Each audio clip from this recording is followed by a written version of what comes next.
Bonjour à tous et bienvenue sur ma chaîne YouTube Anto Horror Show. Et aujourd'hui, comme vous le voyez avec le décor à côté de moi, on va parler de la bande-annonce de Scream 7 qui vient de sortir maintenant là. Elle est sortie il y a 1 heure.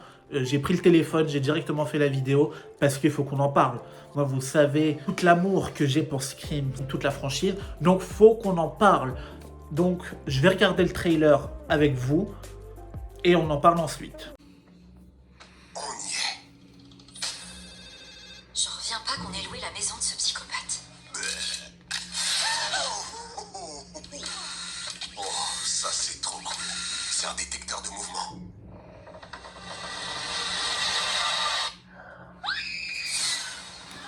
Le Airbnb en version maison de Schumacher.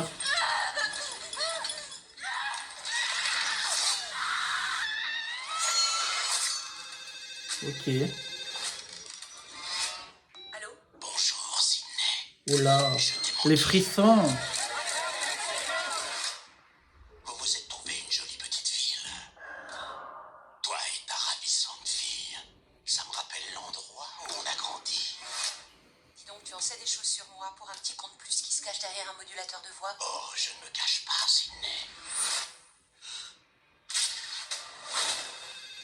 Pas cette fois.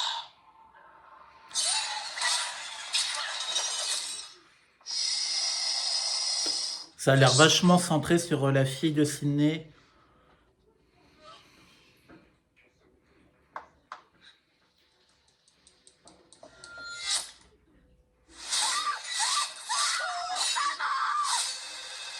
Je veux être une guerrière comme toi. Ouais, vachement sur sa fille. Je ne lui ferai pas de mal tant que tu ne seras pas là pour le voir. Allons démasquer cet enfoiré. Tous tes amis meurent. Juste parce qu'ils sont proches de toi. Où est ma fille? Tatum, écoute-moi. Il essaie de trouver un autre moyen d'entrer. On va faire ça ensemble. Tu dois lui tirer dessus à travers le mur. Où ça? À droite de la porte. Tire maintenant! Tire! Oh, tu l'as vu, c'est bien. Il est mort. Il faut être sûr. Tire-lui une balle dans la tête. Je vais tout brûler. Espèce de... Ok. Bah du coup, très stylé. Vraiment très stylé la bande-annonce. Après, voilà, vous savez que moi, Scream, c'est toute ma vie. C'est ma saga, ma franchise d'horreur favorite all time. Et là, du coup, dès que la bande-annonce elle est sortie, il fallait immédiatement que je la regarde. J'ai pris directement le téléphone pour faire une vidéo parce que clairement, il faut que j'en parle. L'affiche du film avec le feu et le Ghostface et tout, elle est incroyable. Franchement, je suis fan de ce thème-là. Et voilà, je trouve que les jours vont être trop longs pour jusqu'au ce 25 février parce que clairement j'ai trop hâte de d'aller voir ce film au cinéma. J'irai le voir dès qu'il va sortir en avant-première, tout ce que vous voulez. J'ai trop hâte. Et la bande-annonce, à mon avis, je vais la regarder encore des centaines et des centaines de fois pour tout analyser. Mais tiens, en parlant d'analyser, parlons de cette bande-annonce. Du coup, on en conclut que la scène d'ouverture, ça sera du coup dans la maison de Schumacher qui est devenu un Airbnb. Pourquoi pas? Ça peut changer. Ça va être une scène qui va être détonnante comparée aux autres qu'on ait pu avoir. Je sais que généralement c'est le coup de fil avec une chase scene avec le Ghostface.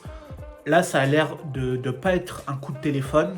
Donc ça va être un peu dans la même vibe du coup que le Scream 2 où il n'y a pas eu de coup de téléphone, où c'était dans le cinéma.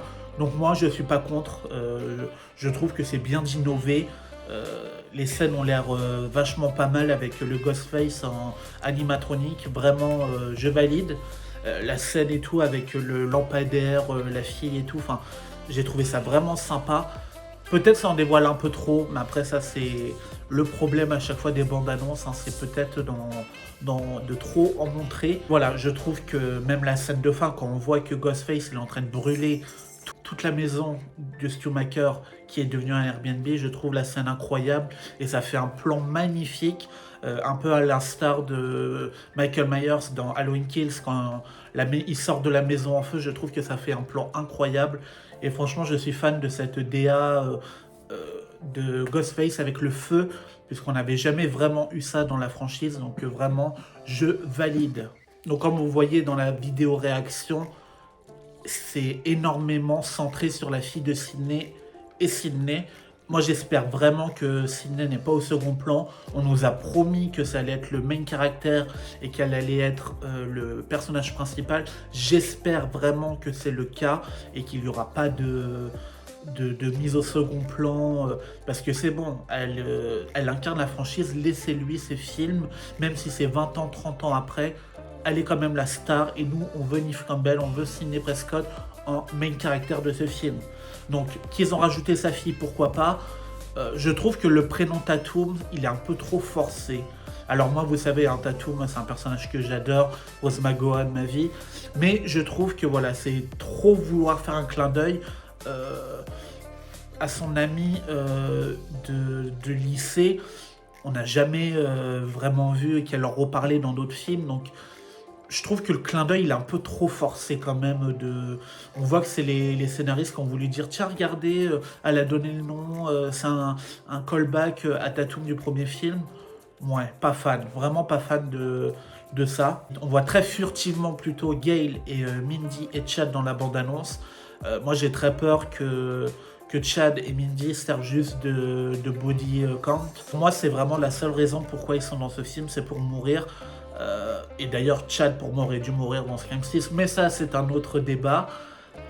Clairement je trouve que leur ajout est bizarre, sachant qu'il n'y a pas Melissa Barrera et Jenna Ortega, mais pourquoi pas. Moi je me dis que ça fait un rapprochement avec le Scream 5 et le Scream 6, puis vraiment pas contre. J'espère vraiment que c'est pas un petit rôle et qu'on va l'avoir très peu, genre j'arrive, je t'aide et je repars. Non, il faut qu'elle aille des vraies scènes, comme elle a pu avoir des scènes iconiques dans cette franchise. Le trailer ne montre pas du coup les personnages morts, entre guillemets, qui ont été annoncés au casting, hein, comme David Arquette, comme Matthew Lillard ou comme Scott Foley.